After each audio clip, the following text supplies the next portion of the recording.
Bismillahirrahmanirrahim. Allahumma sholli ala Sayyidina Muhammad wa ala ali Sayyidina Muhammad. Astaghfirullahalazim. Astaghfirullahalazim. Astaghfirullahalazim. Allazi la ilaha illa huwal hayyul qayyum wa atubu ilaihi min jamil ma'asi wa dunub.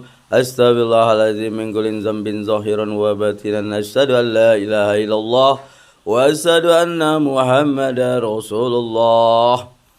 Allah Subhanahu wa taala berfirman di surat Al-Isra ayat 72, barang siapa yang buta mata hatinya di dunia, maka di akhirat dia akan buta dan tersesat jalannya. Itulah firman Allah Subhanahu wa taala di dalam Al-Qur'an. Barang siapa yang buta mata hatinya di dunia, dan di akhirat dia akan buta dan tersesat jalannya. Artinya apa?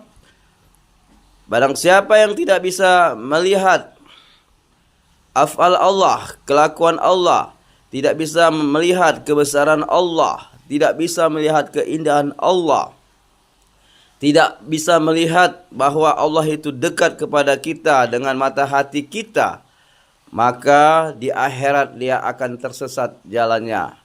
Bukan lagi di akhirat, tapi di dunia pun dia tersesat jalannya. Dia tidak bisa melihat sifat Allah, dia tidak bisa melihat asma Allah, dia tidak bisa melihat af'al Allah, kerjaan Allah. Dia tidak bisa melihat zat Allah Subhanahu wa taala. Kullu syai'in illa huwa Allah. Tiap-tiap suatu akan hancur binasa kecuali wajah Allah Subhanahu wa taala yang maha kekal. Maka dari itu kita melihat di dunia ini, melihat kebesaran-kebesaran Allah, kehebatan Allah, keindahan-keindahan Allah, kekuasaan-kekuasaan Allah yang ada di diri kita dan di luar diri kita. Jadi kata Allah Subhanahu wa taala, barang siapa yang tidak bisa melihat Allah Subhanahu wa taala, kebesaran Allah Subhanahu wa taala di dunia dengan mata hatinya, maka di akhirat dia akan tersesat jalannya.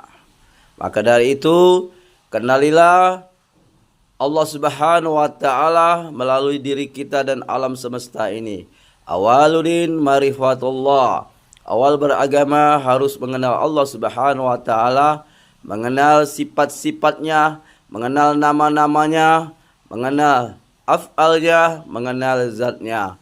Maka dari itu kita diwajibkan oleh Allah Subhanahu wa taala dan Rasulnya untuk mengenalnya. Rasulullah SAW 13 tahun mengajarkan tauhid, mengajarkan iman. 13 tahun Rasulullah mengajarkan tauhid, mengajarkan iman untuk mengenal Allah Subhanahu wa taala. Setelah umur Rasulullah 40 tahun diangkat jadi nabi dan rasul, maka kita diperintahkan oleh Allah Subhanahu wa taala untuk sholat. Sebelum kita sholat itu kita diajarkan Rasulullah 13 tahun. 13 tahun mengajarkan ilmu tauhid dan ilmu ma'rifat mengenal Allah. Itu para sahabatnya, Nabi yang mengajarkannya. Seluruh para sahabatnya diajarkan Nabi untuk mengenal Allah Subhanahu wa taala. Setelah Nabi umur yang 40 tahun, baru Nabi Muhammad SAW diperintahkan Allah Subhanahu wa taala untuk sholat. Untuk apa? Untuk menyaksikan Allah Subhanahu wa taala yang ada di dunia ini. Sholatlah kamu, kata Allah, untuk mengingatku. Inna sholata li dzikri. Sholatlah kamu untuk mengingatku. Mengingat Allah Subhanahu wa taala itu bukan dengan pikiran, tapi dengan kolbu, dengan hati, dengan rasa, dengan perasaan yang halus, bahwa Allah itu ya Latif, yang maha halus daripada yang halus.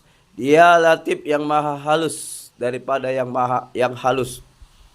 Sehalus-halusnya angin, tapi lebih halus lagi sifat Allah Subhanahu wa taala yang maha Latif. Ya Latif, yang maha halus, yang maha tersembunyi, yang maha zahir, yang maha batin. Ya awalu, ya akhiru, ya zahiru, ya batinu.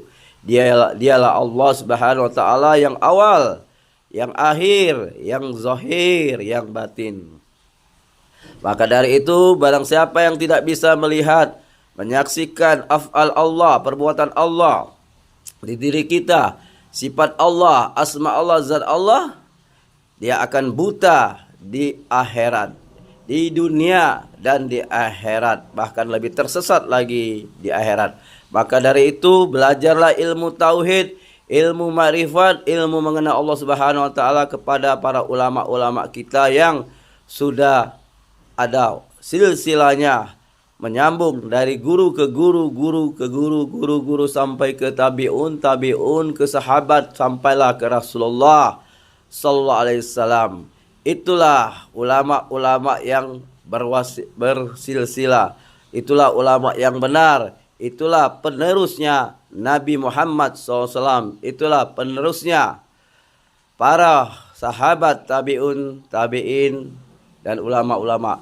Maka dari itu ikutilah ulama-ulama yang ada silsilahnya sampai ke Rasulullah, agar kita tidak tersesat jalannya.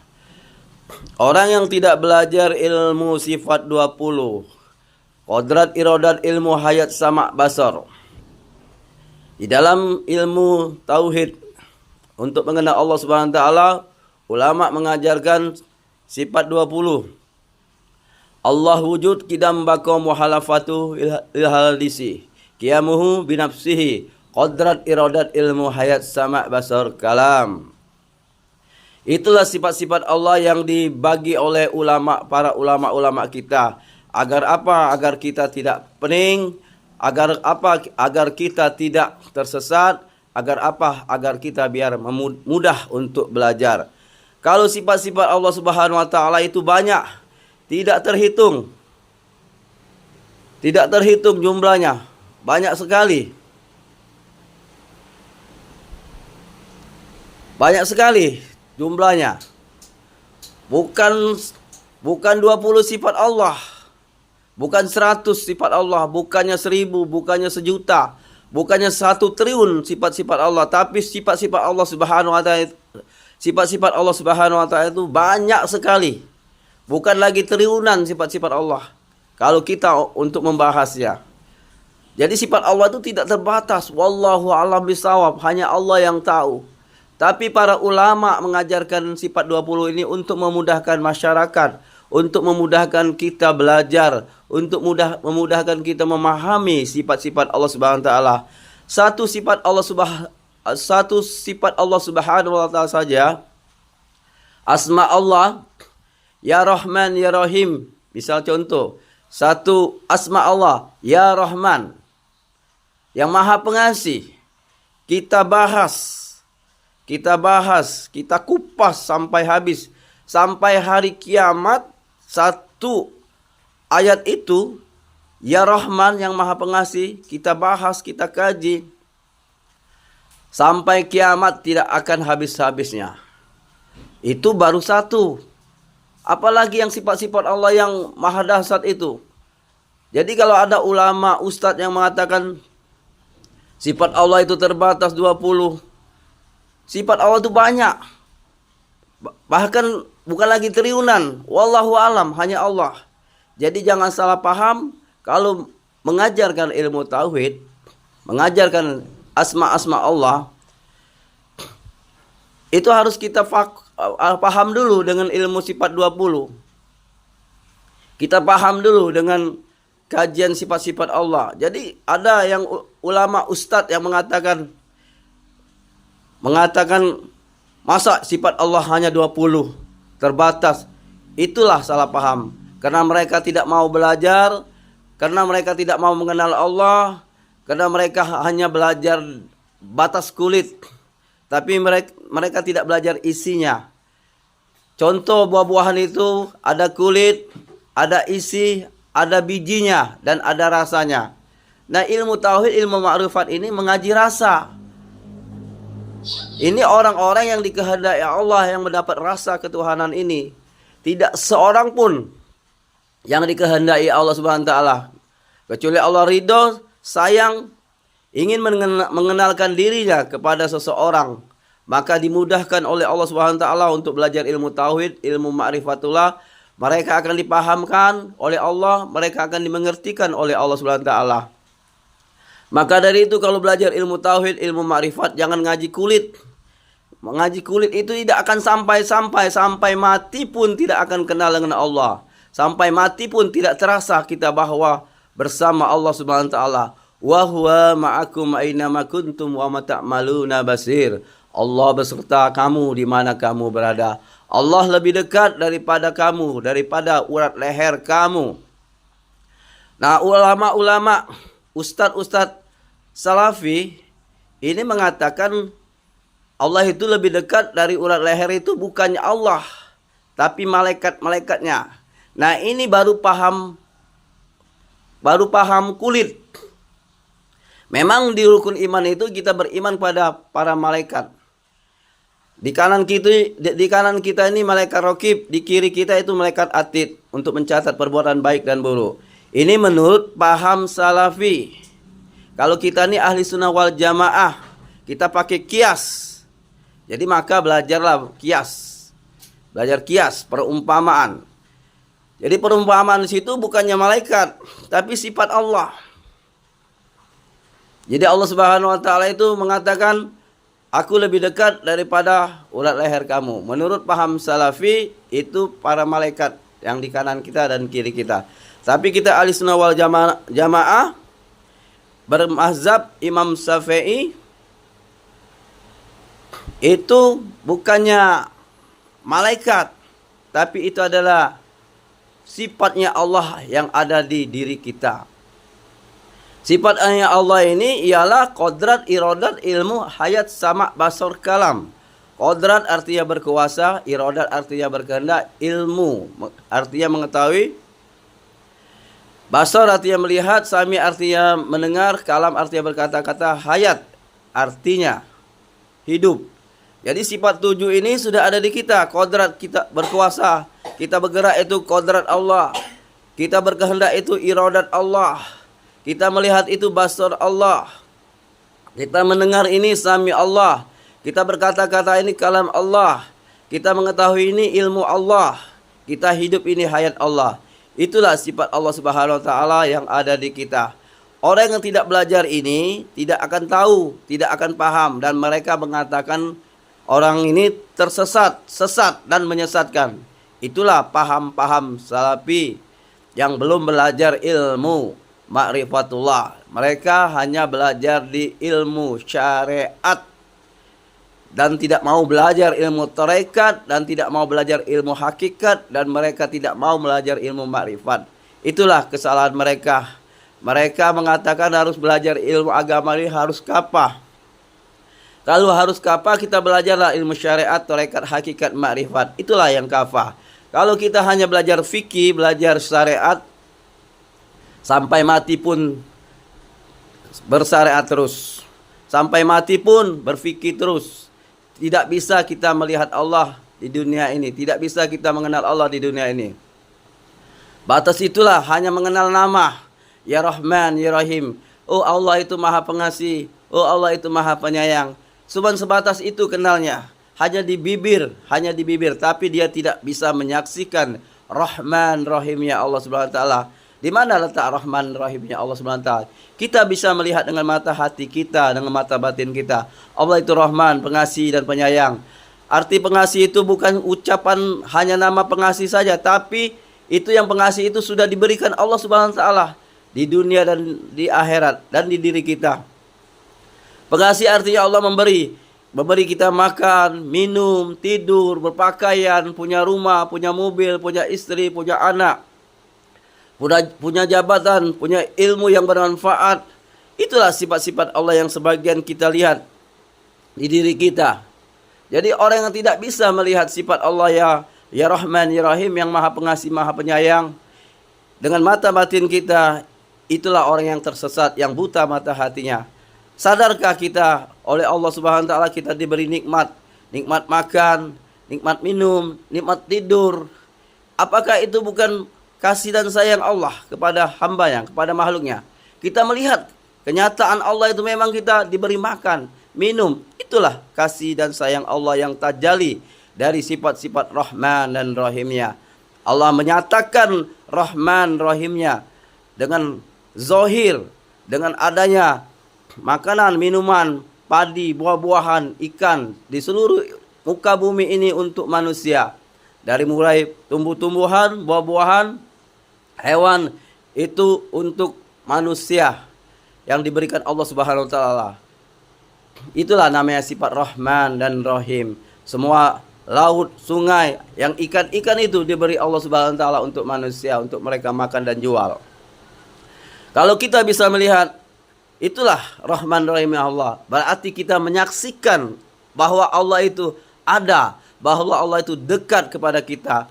Dekatnya Allah Subhanahu wa taala lebih dekat dari ulat leher itu bukannya malaikat kanan kita, bukan malaikat kiri kita, tapi yang dekat itu adalah sifat Allah Subhanahu wa taala yang disifati kepada kita.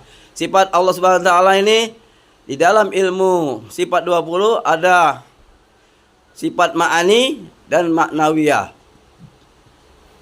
Sifat ma'ani ini ialah sifatnya Allah. Qadrat, iradat, ilmu, hayat, sama, basar, kalam. Itu yang ada di Allah Subhanahu wa taala. Itu qadim, itu baqo, kekal. Yang di kita, di manusia itu ada sifat 7. Selain dari qadrat, iradat, ilmu, hayat, sama, basar, kalam, itu kalau kita qadirun. Kalau kita di kita basirun. Kalau di kita ini di telinga samiun. Kalau di lidah kita mutakalimun. Kalau di diri kita tuh hayun. Kalau di akal kita ilmun, alimun, mengetahui. Jadi kodrat, iradat, ilmu, hayat, sama, basar, kalam itu sifat ma'ani, sifatnya Allah. Yang ada di kita ini sifat maknawiyah, ditajalikan, disertokan artinya. Ditajalikan, disertokan atau dimanifestasikan sifat-sifat Allah Subhanahu wa taala tadi yang kodrat, iradat, ilmu, hayat, sama, basar, kalam. Itu sifat Allah yang ditajalikan kepada kita, dinyatakan bahwa Allah itu memang kodrat. Apa nyatanya? Kita bisa bergerak, itu kodrat Allah. Iradat artinya Allah itu berkehendak, ditajalikannya. Kita bisa berkehendak.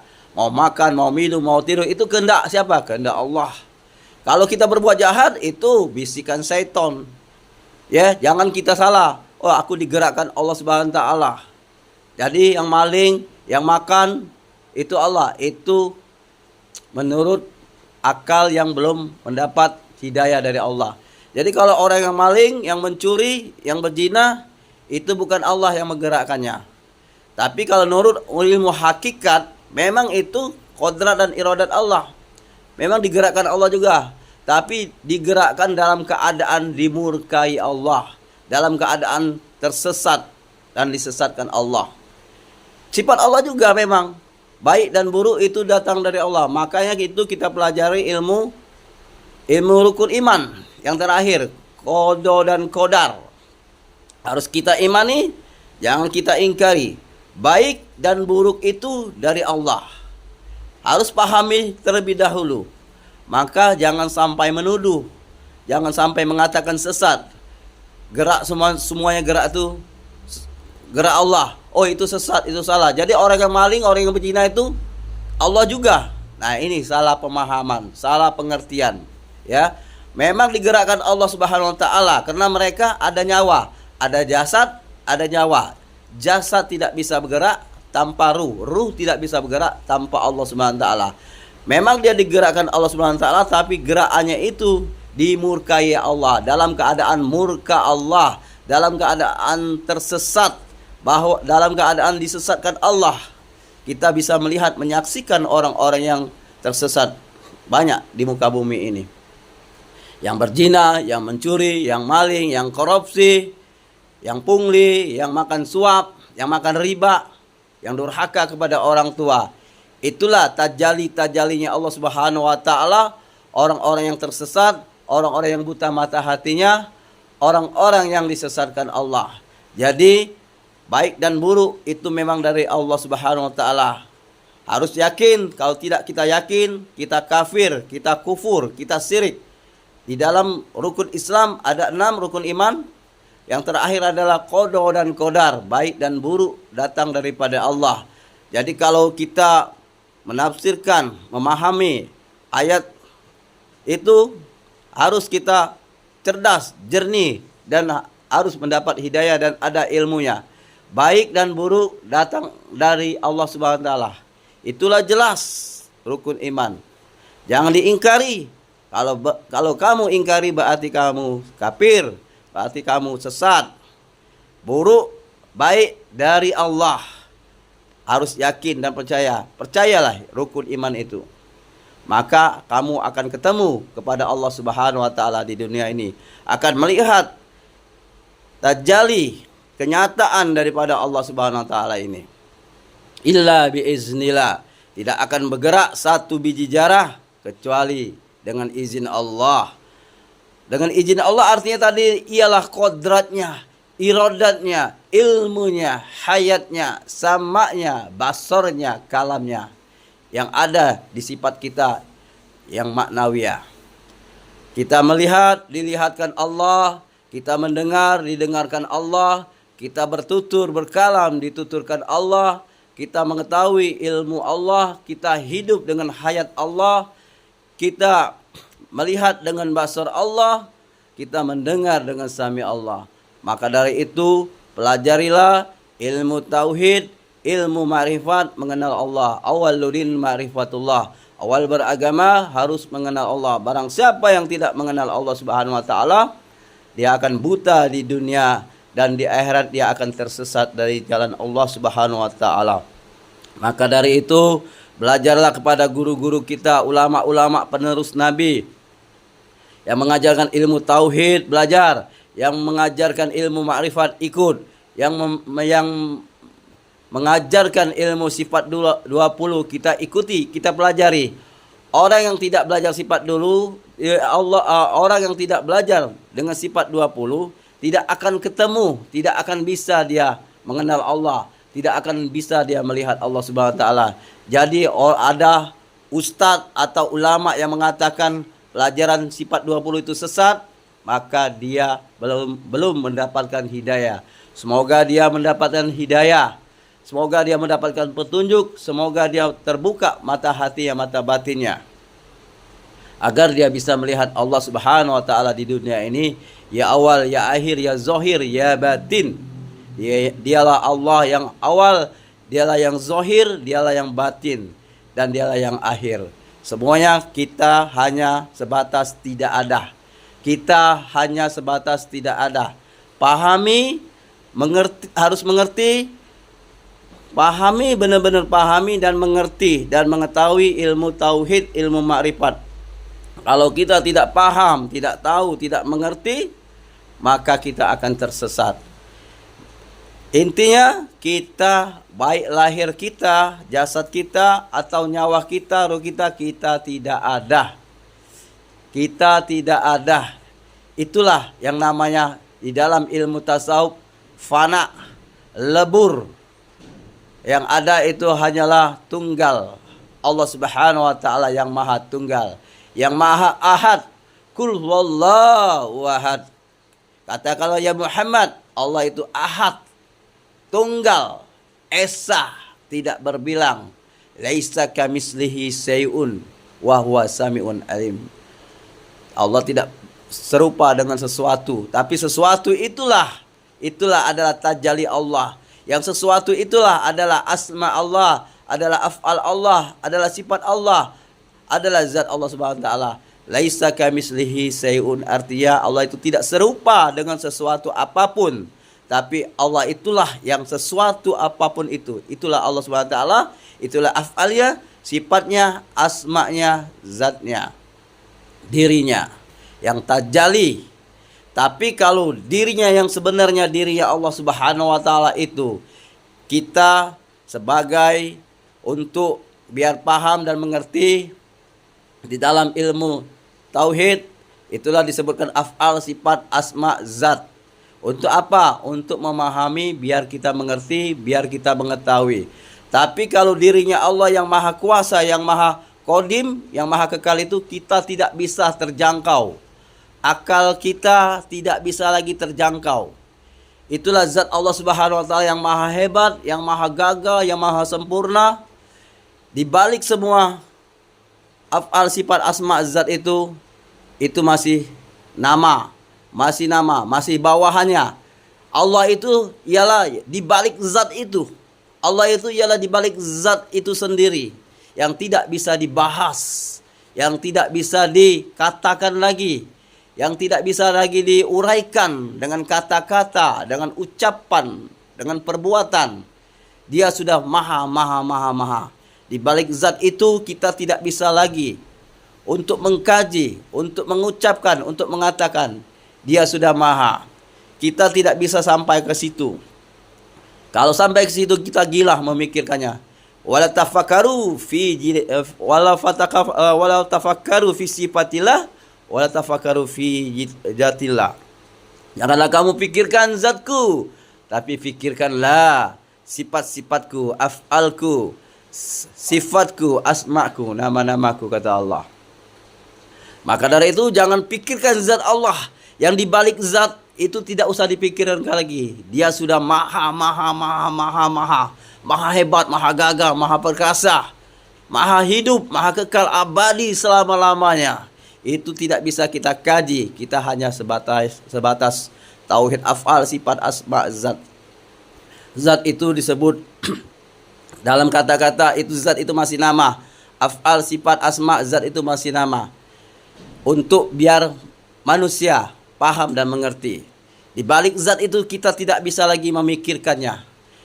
Itu hanya sekedar untuk memahami manusia biar dia belajar agar mengetahui ini af'al Allah, ini sifat asma Allah, ini zat Allah Subhanahu wa taala.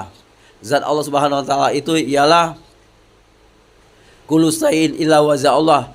Tiap sesuatu itu akan hancur binasa kecuali wajah Allah, zat Allah. Artinya itulah yang dinamakan kodrat, irodat, ilmu, hayat, sama, basar, kalam tadi. Seluruh alam semesta ini adalah af'alnya, sifatnya, asma'nya. Kita cuma sebatas itu. Kita hanya bisa merasakan. Harus mengerti, memahami tentang keesaan Allah Subhanahu wa taala. Harus kita memahami, mengerti, memahami atas keesaan Allah Subhanahu wa taala. Itulah tingkat puncak akhir.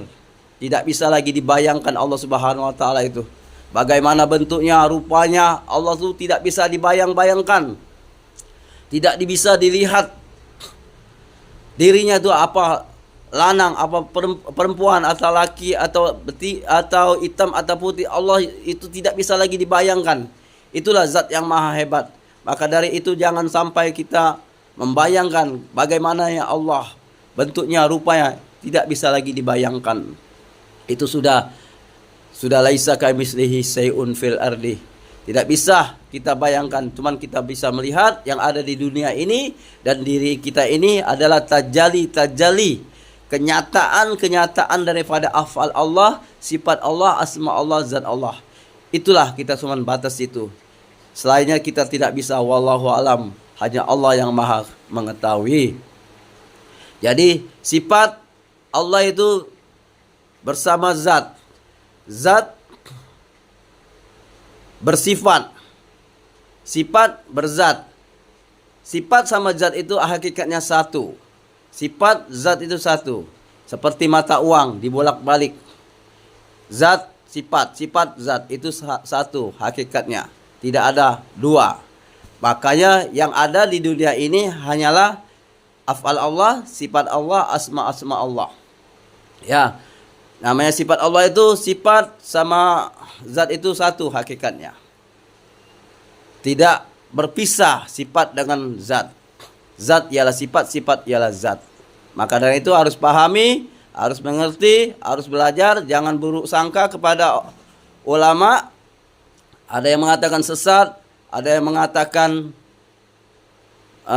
syirik. Terserah mereka. Mereka tidak mengerti, mereka tidak belajar, mereka tidak mengetahui. Jadi mereka mengatakan sesat, mereka mengatakan syirik, terserah mereka. Karena mereka tidak belajar. sifat 20. Kalau mereka belajar sifat dulu 20, pasti mereka akan ketemu sama seperti kita kajiannya. Maka dari itu Nabi Muhammad SAW sudah bersabda, 73 golongan umatku bakal mengalami hancur, perpecahan. 72-nya masuk neraka kata Rasulullah. Cuma satu yang selamat. Siapa? Yang mengikuti Al-Quran dan hadisku, yang mengikuti sunnah-sunnahku, dan mengikuti ijma ulama, fatwa karena kias. Maka dari itu kita ikuti ijma ulama, pendapat-pendapat ulama. Karena tanpa ulama, bagaimana kita akan menafsirkan ayat-ayat Allah Subhanahu wa taala? Bagaimana kita menafsirkan hadis-hadis Nabi Muhammad SAW? Kalau tanpa ulama, bagaimana kita untuk belajar nama-nama Allah, asma-asma Allah? Bagaimana untuk menguraikannya kalau tidak ada ulama-ulama tersebut? Maka dari itu ulama ini adalah penerusnya Nabi Muhammad SAW, penerusnya Rasulullah. Maka ikutilah ulama-ulama tasawuf, ulama-ulama tauhid yang mengajarkan tauhid, makrifat, tasawuf. Yang tidak belajar ke ulama ini, ustadz ini, dia akan tersesat, dia tidak akan mengenal Allah, dia tidak akan melihat Allah sampai dia mati, sampai dia wafat, sampai dia meninggal dunia. Dia hanya sebatas kulit, sebatas kulit, hanya mengetahui Allah itu hanya nama. Tapi mereka itu tidak merasakan bahwa Allah itu hadir di setiap sesuatu. Ayatnya, dalilnya, wa huwa ma'akum aina ma kuntum wa ma ta'maluna basir. Allah beserta kamu di mana kamu berada. Bukan berarti Allah itu ilmunya yang dekat. Tapi yang dekat itu adalah kodrat, iradat, ilmu, hayat, sama, basar, kalam, yang sifat 7 tadi. Kodrat artinya bergerak, iradat artinya berkehendak, ilmu artinya mengetahui, basar artinya melihat, sami artinya mendengar, kalam artinya berkata-kata, hayat artinya yang maha hidup, ilmu artinya mengetahui yang sudah ada di diri kita. Sifat ma'ani maknawiyah, sifat 7 yang di kita ini sifat maknawiyah, sifat 7 sifatnya Allah. Maka itu pelajarilah, kenalilah Allah melalui diri kita. Karena diri kita intinya tidak ada, jasad tidak ada, ruh kita tidak ada. Yang ada hanya Allah Subhanahu wa taala. La mauzud illallah. La mauzud illallah. Tidak ada yang wujud kecuali Allah. Kalau kita, alam semesta ini ialah diwujudkan Allah, dijadikan Allah, dinyatakan Allah Subhanahu wa taala. Ya itu tadi, kita melihat dengan sifat-sifatnya Allah yang sudah nyata kepada diri kita, yang sudah nyata kepada alam semesta. Maka dari itu pelajarilah. Assalamualaikum warahmatullahi ta'ala wabarakatuh. Mohon maaf lahir dan batin kalau ada kata, ucapan dan perbuatan saya mohon maaf. Kalau ada kehilapan, kekeluhan lidah kami yang salah kata, salah ucap, saya mohon maaf. Allah yang maha tahu dan saya yang maha bodoh. Allah yang maha melihat, saya yang maha buta. Allah yang maha mendengar, saya yang maha peka. Allah yang maha hidup, saya yang maha mati. Allah yang maha melihat, saya yang maha buta. Allah yang maha berkata-kata, yang berkalam, saya yang maha bisu. Allah yang maha mengetahui, saya yang maha bodoh. Allah yang maha gagah, kodrat, saya yang maha lemah. Allah yang maha berkehendak, berirodat, saya yang maha tidak berkehendak. Tidak ada apa-apa. Saya hanya bangkai. Saya hanya mayat. Saya hanya bangkai yang berjalan, yang dijalankan Allah Subhanahu wa taala. Saya hanya mayat, saya hanya bangkai, yang menjalankan adalah Allah Subhanahu wa taala, yang maha hidup, ya hayat. Saya tidak ada apa-apa. Sekali lagi, saya yang maha bangka, ya saya yang maha mati, Allah yang maha hidup. Saya hanya mayat berjalan. Saya hanya bangkai yang berjalan. Pahamilah perkataan saya, renungi, pahami di tengah malam, banyak-banyak bertahajud kepada Allah SWT, tafakur, kerjakan sholat tahajud, tafakur, merenungkan diri, dan banyak berselawat dengan Rasulullah Nabi besar Muhammad SAW. Allahumma shalli ala sayyidina Muhammad, Allahumma shalli ala sayyidina Muhammad, Allahumma shalli ala sayyidina Muhammad, atau sallallahu Muhammad, sallallahu Muhammad, sallallahu Muhammad, sallallahu Muhammad. Banyak-banyak berselawat. Agar apa dengan berselawat? Agar terbuka mata hati kita, agar terbuka mata batin kita. Kita bisa melihat af'al Allah, sifat Allah, asma Allah, kebesaran-kebesaran Allah. Akan terbuka mata batin kita. Itulah untuk kunci untuk melihat af'al Allah, sifat Allah, asma Allah. Kuncinya ialah banyak-banyak beristighfar, astagfirullahalazim, astagfirullahalazim, astagfirullahalazim.